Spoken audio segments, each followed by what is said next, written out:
The rain fell softly over Seattle that night, wrapping the city in silver mist. Inside a quiet cafe on the corner of Pine Street, Amelia sat by the window, stirring her cold hot chocolate without tasting it. She came there often after work, pretending she liked the calm. But tonight, the calm felt heavy. Her eyes wandered to the window where raindrops slid down the glass, tracing paths that disappeared before they reached the edge, like promises never kept. She didn't know why her chest felt tight, only that something about the night felt different. Like the air was holding its breath. When the cafe door opened, the soft bell above it chimed. A rush of cold air swept in, followed by the sound of shoes on the wet floor. She glanced up and froze. It was Ethan Cole, the man she had loved once. The one she had promised to forget. The one who had left anyway. He looked older, maybe a little tired. But his eyes still had that warmth she used to trust too easily. Ethan scanned the room. And when his gaze landed on her, his expression shifted from surprise to something deeper recognition, regret, and something like relief. For a few seconds, neither of them moved. Then, slowly, he walked toward her. Amelia's heart started pounding, but she didn't look away. When he reached her table, he smiled lightly. It's the same half-smile that used to make her feel seen. "Still can't handle black coffee, huh?" he said, nodding toward her drink. She blinked, trying to steady her breath. "And you still remember everything?" she replied. Ethan chuckled softly and pulled out the chair across from her. "May I?" he asked, and she only nodded. It felt strange to people sitting across from each other after years apart, surrounded by the smell of coffee and rain. But the strangeness faded quickly. Their words started to flow, first awkward, then gentle, as if the years between them had been a long pause instead of an ending. They talked about simple things at first: work, friends, the city, how it hadn't really changed. But then the conversation deepened without warning. She found herself asking the questions she had buried for years. "Why did you go, Ethan? You just disappeared." He looked down at his hands. "I thought I was doing the right thing. Things were falling apart, and I didn't know how to fix them. I thought leaving would help both of us." "It didn't," she said softly. Her voice trembled, but she didn't stop. "I begged you not to stop trying. I begged you not to walk away." He sighed and met her eyes. "I know, and maybe I didn't stop. Maybe I just lost my way trying to come back." The words hit her harder than she expected. She wanted to be angry, but instead she felt the ache of something familiar: hope. A dangerous kind of hope that came alive to Asuli when it came to him. She tried to ignore it for a while. They sat quietly, listening to the rain outside. Then Ethan spoke again, his voice softer this time. "You look good, Amelia. Happier, maybe." She smiled faintly. "Some days I am. Some days I pretend." He nodded slowly, understanding more than her words could say. The silence that followed wasn't empty. It was full of things left unsaid, memories, what-ifs, unfinished sentences. She realized how much she had missed that just being near someone who understood without explanations. When the clock on the wall struck 9, Ethan checked his watch. "I should probably go," he said. He stood up, hesitating, like he wanted to say more but didn't know how. Amelia rose, unsure what to do with the sudden space between them. "It was good to see you," she said, her voice softer than she intended. He gave a small nod. "You too." He paused, then smiled again. That familiar smile that used to melt her walls. "Maybe I'll see you around." She nodded, even though she wasn't sure if she wanted to. "Maybe." He turned to leave, and for a moment, she watched his reflection in the cafe window, the man she once loved, walking away again. But this time, something inside her shifted. Before he reached the door, she whispered almost under her breath, "I begged you to never stop. And you did." Ethan froze. Slowly, he turned back. The look on his face was unreadable, a mix of guilt and something that looked almost like pain. He walked back a step closer and said quietly, "Maybe I never really did." Amelia's breath caught. She wanted to ask what he meant, but he was already gone, disappearing into the rain like a memory she wasn't ready to let go of outside. The city lights blurred through the raindrops on the glass. She sat back down, her heart heavy and confused.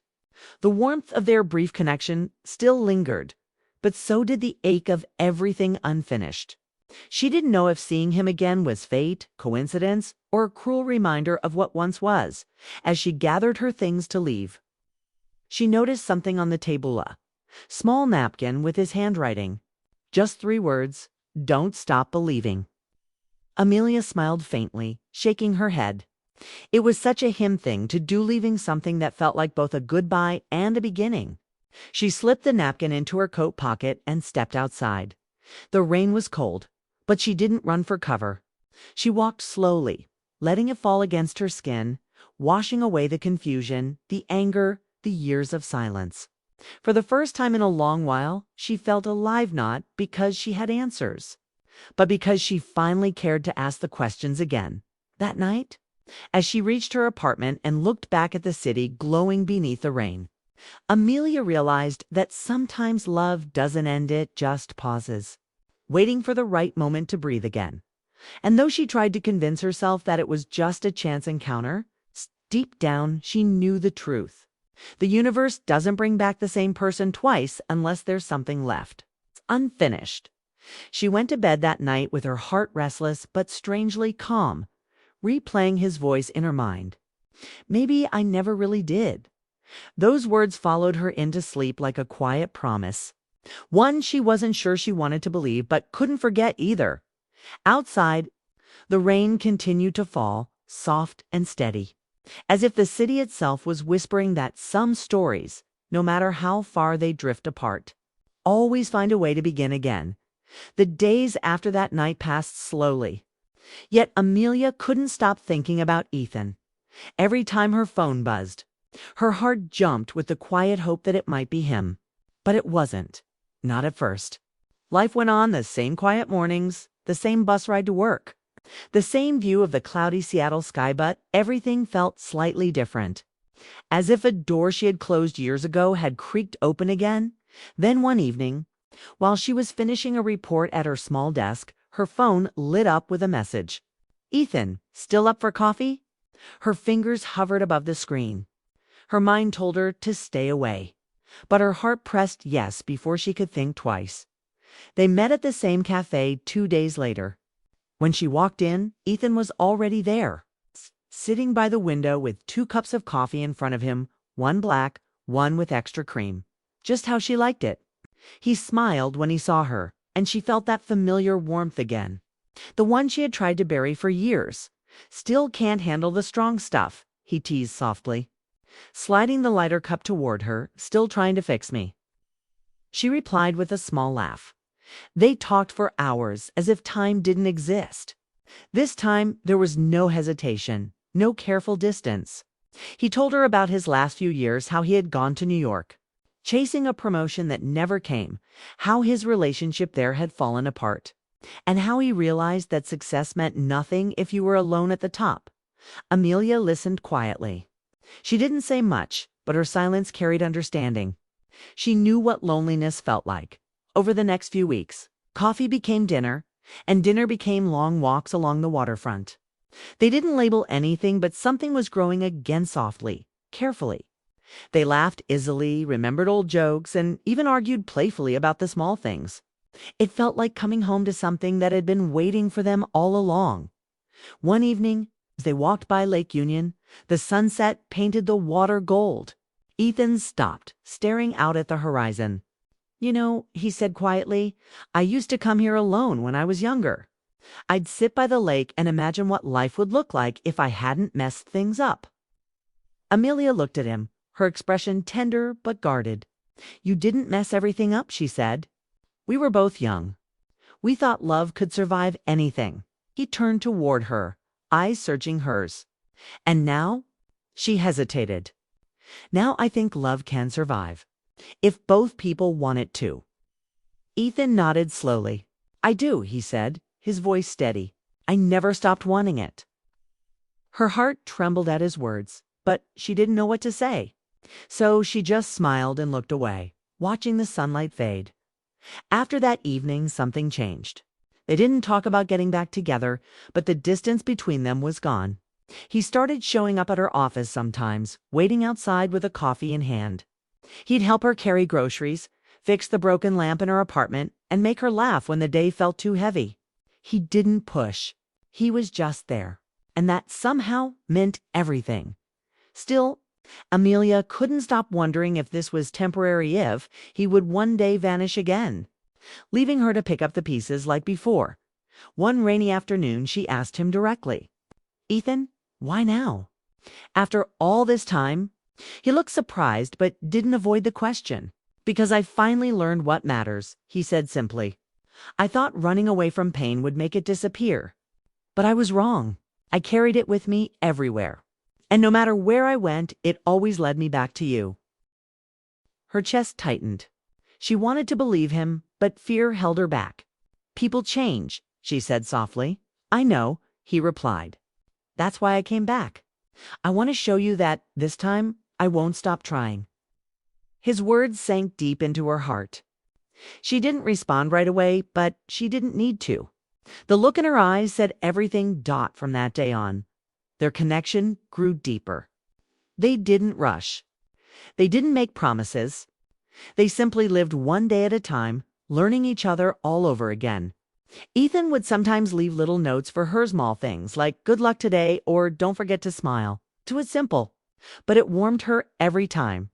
Yet even with the quiet happiness that surrounded them, there was still something uncertain hanging in the air. Sometimes she'd catch him staring off into the distance, lost in thought. When she asked what was wrong, he'd smile and say nothing, but his eyes told another story. One night, as they sat on a bench overlooking the city lights, Amelia leaned closer and whispered, "You look like you're somewhere else." Ethan sighed. "There's something I need to fix before I can stay for good," he said. "Something I left unfinished back in New York." She felt a cold wave rush through her chest. "Are you leaving again?" He turned toward her, eyes full of emotion. "Not like before. I just need to close that chapter. But I promise I'll come back." She looked at him for a long moment, then nodded. "I want to believe you." He took her hand gently. "Then do. Because when you begged me not to stop all those years ago, I just didn't know how to make my way back. But I do now." The words struck deep. They weren't dramatic, but they carried the weight of everything they'd lost and everything they still had left that night. After he dropped her home, Amelia couldn't sleep. She stood by the window watching the rain, thinking about the way he looked at her, the softness in his voice, and the quiet promise behind his words. She wanted to be brave enough to hope again, but part of her was still afraid of the heartbreak she'd barely survived once before. The next morning, she found a small envelope under her door. Inside was a handwritten note. "Don't give up on me. I'm coming back." Her fingers trembled as she read it. For the first time in years, she felt something she thought she had lost completely: faith. Weeks later, they met again before he left. He hugged her tightly and whispered, "It's not goodbye. Just wait for me, okay?" Amelia didn't say anything. She simply nodded, her face pressed against his shoulder. When he walked away, she stood there watching him disappear into the rain once more. But this time, it felt different. This time, his promise didn't feel like words, it felt real as the night fell. She whispered to herself, "Please don't stop this time, Ethan." And somewhere in her heart, she knew he wouldn't. The first few weeks after Ethan left for New York were strange for Amelia. The city felt quieter, her days longer. Every morning she'd make 2 cups of coffee out of habit, then smile sadly and pour one down the sink. She told herself to focus on work, on friends, on life. But her heart wasn't listening. Every text he sent became the highlight of her day. He'd message her pictures of sunsets from his apartment window or small updates about his job search, always ending with the same line, "I miss you more than I should." They talked every night, sometimes for hours. Their calls started lighthearted, sharing stories, laughing about old memories, but slowly turned deeper. They spoke about their fears, their past mistakes, and how hard it was to love someone from afar. Ethan confessed that being away from her again was harder than he'd expected. "It feels like I'm living half a life," He said one night, his voice tired through the static. Amelia didn't know what to say, so she just whispered, "Come home soon." But as weeks turned into months, the distance started to change things. Calls became shorter, replies slower. Some days, he'd sound distracted. Other days, she could hear stress in his voice. "I'm just trying to settle everything here," he'd say whenever she asked. "I want things to be right when I come back." She tried to trust him. She really did. But late at night, when her apartment felt too quiet, she wondered if promises could fade the way voices do over long-distance calls. One evening, Amelia sat on the same bench by Lake Union where they'd once watched the sunset together. The air was cold, the water still. She opened her phone and scrolled through their message, his words, his photos, his jokes. Then she noticed something. It had been 3 days since his last text. She tried calling, but it went to voicemail. Her heart dropped, not because she was angry, but because the silence reminded her too much of the first time he left. The next morning, he finally called. His voice sounded off-tired, distant. "Hey, sorry. Things have been rough," he said. "Work's been insane. I'm trying to fix something before I come back." Amelia swallowed her frustration. "I get it," she said softly. "Just don't disappear again." "I won't," he promised. But his tone didn't sound convincing. Days went by, then weeks. She started living in small moments, checking her phone, reading his old notes, walking the same paths they once shared. Life moved on, but her heart was stuck somewhere between hope and heartbreak. Then, one Friday evening, when she least expected it, there was a knock at her door. She opened it, and there he was. Ethan stood in the hallway, holding a small suitcase, his eyes tired but full of warmth. "Surprise," he said with a weak smile. Amelia froze for a moment, then threw her arms around him. She didn't care about explanations. She just needed to know he was real again. When she finally pulled away, she noticed how different he looked. His beard was longer, his eyes heavier. "You look exhausted," she said. He laughed lightly. "New York does that to you, but I'm here now." For the next few days, everything felt perfect again. They cooked dinner together, watched old movies, talked until late at night. He told her about his time in New York, the pressure, the mistakes, the regret. She listened, feeling the walls around her heart start to crumble. He was here, and that was enough. But even in those peaceful moments, Amelia sensed something was wrong. Sometimes she'd find him staring out the window, lost in thought. Other times, his phone would buzz, and he'd silence it quickly. She didn't want to be suspicious, but the unease grew stronger every day. One evening, as they were cleaning up after dinner, she asked quietly, "Is everything okay, Ethan? You seem somewhere else." He froze, the plate in his hand slipping slightly. "It's nothing," he said quickly. "Just a few things left to settle from work. Are you going back?" She asked before she could stop herself. He looked at her for a long time, then sighed. "Maybe for a little while. I didn't plan to tell you like this." Her heart sank. "You just got here." "I know," he said. "But if I don't finish what I started, it'll always hang over us." She turned away, blinking back tears. "You always have a reason to leave, Ethan." He reached for her hand. "And I always come back," he said quietly. But Amelia wasn't sure if love could survive another goodbye. That night, they sat on the couch in silence. The movie played, but neither of them watched it. Finally, Ethan broke the quiet. "You once said you begged me not to stop," he said softly. "You were right. I shouldn't have. This time, I'm asking you to believe me. I'm doing this so I can finally stay." Her voice trembled. "I want to believe you." He brushed his thumb across her hand. "Then believe." 2 days later, he packed again. She watched from the doorway, trying to memorize the way he looked under the morning light. He promised to call every day to keep her updated, to be back before the next season. When he leaned in to kiss her forehead, she felt tears slip down her cheeks. "Please," she whispered, "don't stop this time." "I won't," he said, his voice steady but his eyes full of emotion. "Not now. Not ever." Then he was gone. Weeks turned into months again. True to his word, he called often at first. But slowly, the pattern repeated: fewer messages, shorter talks, more distance. Yet this time, Amelia didn't panic. She had changed. She had learned that love wasn't about holding someone tight. It was about trusting that they'd come back. Still, there were nights when she'd sit by her window, staring at the rain, feeling the ache of missing him. She wondered what he was doing if he thought of her the way she thought of him. Then one evening, to receive a letter, actual handwritten letter, not a text. It was short but full of emotion. "I'm finishing things here. It's harder than I expected, but I'm not giving up. You told me once to never stop and I haven't. I'm coming back, Amelia. Just wait a little longer." Her eyes filled with tears as she read it. She folded the letter carefully and placed it beside the napkin he'd left months ago, the one that said, "Don't stop believing." In that moment, she realized something. Love wasn't about constant presence. It was about quiet persistence, about showing up again and again, even when the world tried to pull you apart. That night, as the rain returned to Seattle, Amelia sat by the window, watching the lights reflect off the wet streets. She whispered softly to the night, "Come back soon, Ethan." And though miles separated them, she knew somewhere, under the same sky, he was whispering back, "I never stopped." Winter came and went, and Amelia's life quietly moved forward.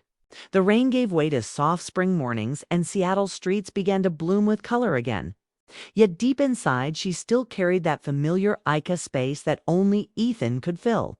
His last letter stayed pinned to her fridge, the ink slightly smudged from where her fingers had traced the words too many times. He still called occasionally, always sounding busy but hopeful. "I'm almost done here," he'd say. "Just a few more weeks." She wanted to believe it, but she had learned not to hang her happiness on promises. One bright morning, Amelia stood in her apartment watering the plants by her window. She was finally learning how to live without waiting. She had joined a local art class, started hiking again, and spent more time with her sister. Life wasn't perfect, but it was steady. And then, without warning, everything shifted. That afternoon, her phone rang. It was an unknown number. When she answered, Ethan's voice came through, breathless and warm. "I'm back," he said simply. "Can I see you?" For a moment, she couldn't speak. Then her heart caught up with her words. Now, he said, an hour later, there was a knock at her door. She hesitated before opening it, afraid to hope too much, but when she did, her breath left her completely. Ethan stood there holding a bouquet of white lilies, rain dripping from his hair and shoulders. His smile was soft, nervous, real. "I told you," he said, his voice steady. "I never stopped." Amelia didn't move at first. She just stared, trying to believe that he was actually there. Then tears filled her eyes as she stepped forward and wrapped her arms around him. The scent of rain and lilies filled the air, and for a long time, neither of them spoke. When they finally sat down, Ethan told her everything. He had gone back to New York to close his business for good, to settle debts, to walk away from the life that had once taken him from her. "It took longer than I thought," he said. "But every day, every single day, I thought about coming home." Amelia listened quietly, her hand resting on his. There was no anger left in her, only understanding. "You really came back," she whispered. "I told you I would," he said, smiling faintly. "This time, for good." They talked for hours that day about everything and nothing. About how they'd changed, how the years apart had taught them to value what truly mattered. It wasn't like before. It was quieter, gentler, more real. They didn't need grand gestures or dramatic confessions. Just being in the same room felt enough. That evening, they took a walk through the city. The streets glowed under the golden light of the setting sun. Every corner, every turn carried memories of who they used to be. When they reached the lake, the same spot where they had once sat years ago, Ethan stopped and turned to her. "Do you remember the first time we came here?" he asked. She nodded, smiling. "You told me you could sit here forever if I was beside you." He chuckled softly. "I guess I finally get to prove it." They sat down on the bench, the one that had seen their laughter, their tears, their goodbyes. This time there was no sadness, only peace. As the sun disappeared behind the skyline, Ethan took her hand and said quietly, "I don't have any more promises to make, Amelia. I just have today and every day after this, if you'll let me stay." Amelia looked at him for a long moment. She thought about everything, the heartbreak, the waiting, the lonely nights, the hope that refused to die. Then she smiled through her tears. "You don't need to promise anything anymore. Just don't stop being here." He nodded. Never again. That night, they cooked dinner together in her small kitchen. It wasn't perfect. He burned the pasta. She spilled sauce on her shirt, but it was theirs. Between laughter and music playing softly in the background, they found what they had been missing all along, not the passion of the past, but the calm of something real. Later, as the rain began to fall outside, Ethan stood by the window looking out at the city lights. "You know," he said, "it's funny. I used to think love was supposed to be dramatic big moments, big risks. But it's this, isn't it? Just choosing each other again and again."